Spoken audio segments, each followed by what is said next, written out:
Disebut tim terkuat, pelatih Brunei Darussalam mengaku tak beruntung lawan timnas Indonesia.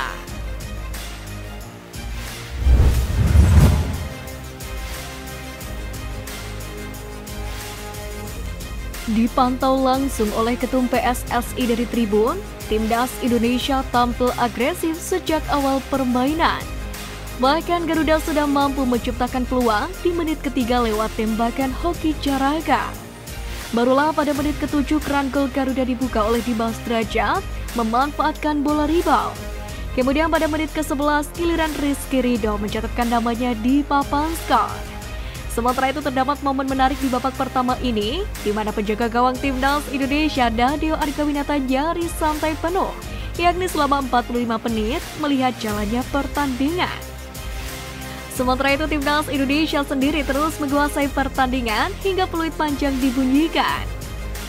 Sesuai dengan prediksi banyak pecinta sepak bola tanah air, Garuda menghujani gol gawang Brunei Darussalam dengan skor akhir 6-0.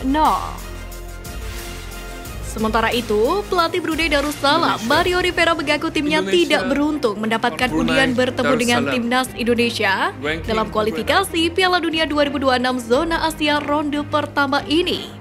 Rivera mengatakan ketidakberuntungan itu karena ia menilai Indonesia di bawah asuhan Sintayong merupakan negara terkuat yang ditemui negaranya. Apalagi Brunei secara peringkat dunia FIFA terpaut cukup jauh dari Indonesia.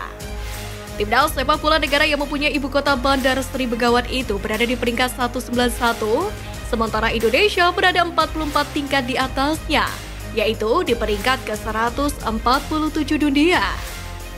Kami tidak beruntung karena dalam undian kami akan bermain melawan negara terkuat yang bisa kami lawan, kata Rivera. Meski demikian, pelatih kelahiran Madrid Spanyol itu mengatakan, meski tahu melawan Indonesia merupakan laga yang sulit, ia telah berusaha mengerahkan segalanya untuk mencari hasil terbaik melawan tim Garuda. Hal ini dikarenakan melawan Indonesia menurutnya juga menjadi tolak ukur untuk membuat timnya naik level sedikit demi sedikit. Sementara itu, Sintayong sendiri mengungkapkan tantangan terberatnya melawan Brunei adalah rasa lengah. Sebab rekor mentereng sebelum-sebelumnya dikhawatirkan membuat punggawa Garuda Jumbawa, di mana banyak pihak sebelum pertandingan pun pada akhirnya mengingatkan dengan bagaimana Garuda Muda sempat perkasa mengalahkan Taiwan 9-0, namun harus keok di Asian Games dengan skor 1-0. Sementara itu, hal lain yang membuat coach sedikit berpikir keras adalah badai cedera yang menghantam Garuda di waktu mendekati pertandingan. Perlu diketahui, mengalahkan Brunei adalah satu-satunya cara untuk melangkah ke anak tangga berikutnya. Kualitas Brunei yang di atas kertas masih di bawah Garuda tak boleh jadi alasan tim asuhan Sintayong untuk pongah di lapangan. Sebab setelah pertandingan malam ini, perjalanan timnas Indonesia masih harus menjalani laga tandang pada 17 Oktober mendatang. Tentu semangat dan optimisme harus terus dikobarkan, namun haram untuk merendahkan dan juga meremehkan lawan. Semangat timnas Indonesia, Garuda mendunia. Dihantui sanksi FIFA, Vietnam bersiap tantang timnas Indonesia. Sesumbar di awal berakhir bencana, kenyataan yang terjadi tak sesuai yang digembar-gemborkan, bahkan berbanding terbalik dari ekspektasi. Kekalahan beruntun hanya dalam kurun waktu beberapa menit saja, sepak bola Vietnam benar-benar dibuat kacau dengan hasil ini. Diawali hasil timnas U18 Vietnam di turnamen Korea Selatan dipimpin oleh pelatih pesakitan Asian Games 2022 Hangzhou, Hong Antoine. Bertanding melawan Maroko, timnas U18 Vietnam dibantai dengan skor 0-5. Tak hanya kalah skor, tim besutan Hong Antoine juga kalah dalam segala hal. Sementara di level senior, timnas Vietnam asuhan Philippe Troussier dipaksa menelan pil pahit usai dipecundangi Cina di FIFA Matchday Oktober. Bertanding di Dalian Sports Center, Cina berhasil membungkam tamunya dengan skor meyakinkan 2-0, yakni lewat gol Wang Qiming dan Wu Lei. Rasa sedih yang dialami Vietnam pun semakin bertambah setelah satu pemainnya diganjar kartu merah di menit-menit akhir laga. Nguyen Thanh Linh tertunduk lesu berjalan keluar lapangan setelah kartu kuning yang sebelumnya diberikan kepadanya dianulir. Hal ini adalah buntut aksi kasarnya kepada pemain Cina. Menanggapi kejadian ini, pakar sepak bola lokal bahkan mengklaim sang pemain memang memiliki niat busuk, yakni sengaja ingin mempermalukan Jiang Quantai dalam duel perebutan bola. Dalam kesempatan ini, Quang Huy bahkan mendukung keputusan wasit yang mengusirnya dengan kartu merah. Sebab bagi pengamat sepak bola Vietnam ini, Tien Linh telah tersengat untuk mempermalukan Chiang Quang Tai karena sang pemain berstatus naturalisasi di skuad timnas China. Kabar buruknya lagi atas insiden ini, surat kabar China Sohu meminta FIFA segera memberikan hukuman berat kepada Nguyen Tien Linh. Untuk itu, pakar sepak bola Vietnam Quang Huy pun meminta Philippe Troussier untuk mengalihkan perhatian kepada timnas Indonesia di kualifikasi Piala Dunia 2026.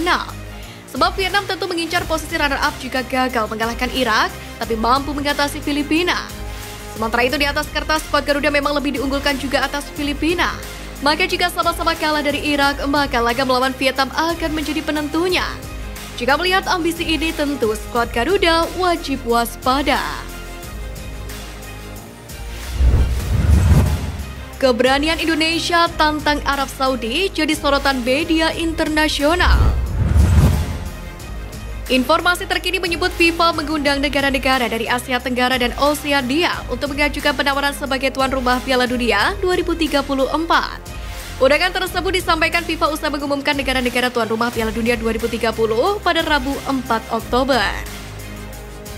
Menariknya, hanya 1 jam setelah pengumuman tersebut, Federasi Sepak Bola Arab Saudi atau SAFF langsung bergerak cepat, menyatakan kesiapan mereka untuk menjadi tuan rumah Piala Dunia 2034.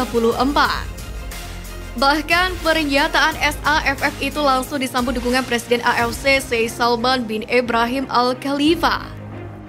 Namun, Arab Saudi tampaknya akan memiliki saingan dalam upaya mereka menjadi tuan rumah Piala Dunia 2034. Sebab dalam hal ini Indonesia sedang berdiskusi dengan Australia, yakni untuk pencalonan bersama menjadi tuan rumah Piala Dunia 2034. Pengalaman Piala Dunia Wanita yang diselenggarakan Australia bersama Selandia Baru pada musim panas lalu juga memperkuat keinginan tersebut. Di sisi lain, dukungan dari AFC kepada Arab Saudi membuat negara Timur Tengah itu berpeluang besar untuk menang.